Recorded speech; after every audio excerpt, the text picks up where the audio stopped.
module.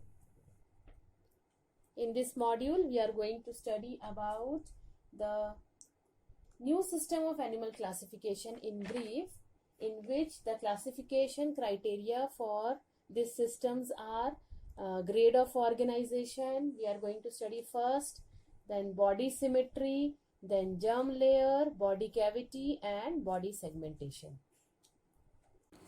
Okay, now in grade of organization, again we can see different grades are there. So body of, as we all know that a body of animal is made up of cells. In case of multicellular animals, many cells are performing different functions in their body, while in unicellular animals like amoeba, paramecium, their body is made up of single cell. So all the functions are performed by same cells only. So this type of body organization of unicellular animals is referred to as protoplasmic grade organization. In case of multicellular animals, if tissues are not formed, their body organization is called as cellular grade organization, and the example for this grade organization is of phylum Porifera. Okay, now we can see in picture aggregation of cells that are functionally differentiated. A division of labor is seen in this grade of organization. Next, we will move for the next grade of organization. Okay, in some animals, cells come together to form tissues with the help of which all the body functions are performed. Such animal shows cell tissue grade organization. Okay, now example for this is phylum Cnidaria. So now you can see in the picture aggregation of similar cells into definite patterns of layers, thus becoming a tissue. Moving on to next grade. In some animals, what happens? The tissues are organized to form some organs. However, complete organ systems are not formed. So such type of organization is seen in flatworms or planaria. So you can see in the picture an aggregation of tissues into organs, but complete organs are not formed.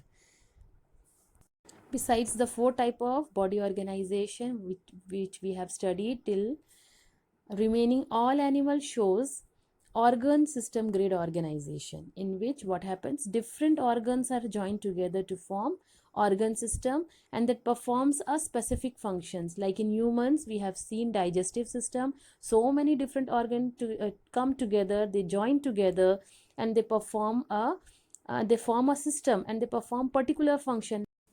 Next system of classification is body symmetry. Now what is symmetry? So symmetry is an imaginary section through specific plane of the body so as to get two equal halves. Okay, or we may get two equal, or which is called symmetry. We may not get two equal also, and which is called as asymmetry.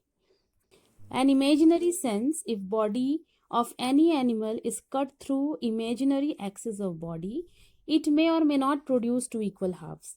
Depending upon this property, there are different types of animal bodies. So our next classification will be considered according to the body symmetry. So in this, three types of symmetricals are there: asymmetrical body, radial symmetry, and bilateral symmetry.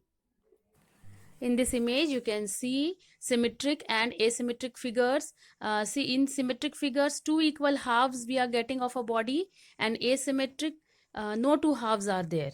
Okay, so asymmetrical body can be defined as there is no any such imaginary axis of the body through which we can get two equal halves. For example, for this is amoeba, paramecium, and some sponges. Now next is our radial symmetry. In this type of body, if imaginary line or cut passes through central axis but any plane of body, it gives two equal halves. Example is starfish. In case of this animal, there are 5 different planes passing through central axis of body through which we can get two equal halves. Next comes bilateral symmetry. In this type of body, there is only one such imaginary axis of body through which we can get two equal halves. For example, insects, fishes, frog, birds, human, etc. In figure, you can see how an insect is bilateral symmetry. Next criteria for classification is germ layers. Now, what is germ layers? Okay, so germ layers are formed during initial period of the embryonic development, and from those germ layers only different tissues are formed in the body. In case of some animals, only two germ layers are formed, endoderm and ectoderm. For example, cnidarians, all cnidarians, two germ layers are formed. So such type of animals are called as diploblastic organism, which are having two germ layers, whereas some animals have three germ layers. And beside ectoderm and endoderm, mesoderm is also present in their layers. So three germ layers are there: ectoderm, endoderm and mesoderm. So these animals are called as triploblastic animals.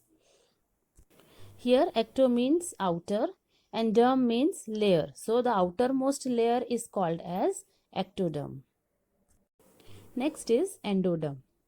Endo means inner and derm means layer. So the innermost layer of an organism is called as endoderm.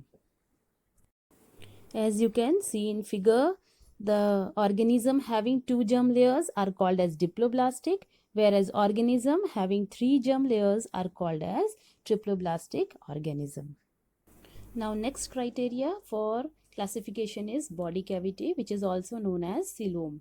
So cavity between the body and internal organs is called as body cavity or coelom. In case of multicellular animals, during initial period of their embryonic development, body cavity is formed from either mesoderm or gut.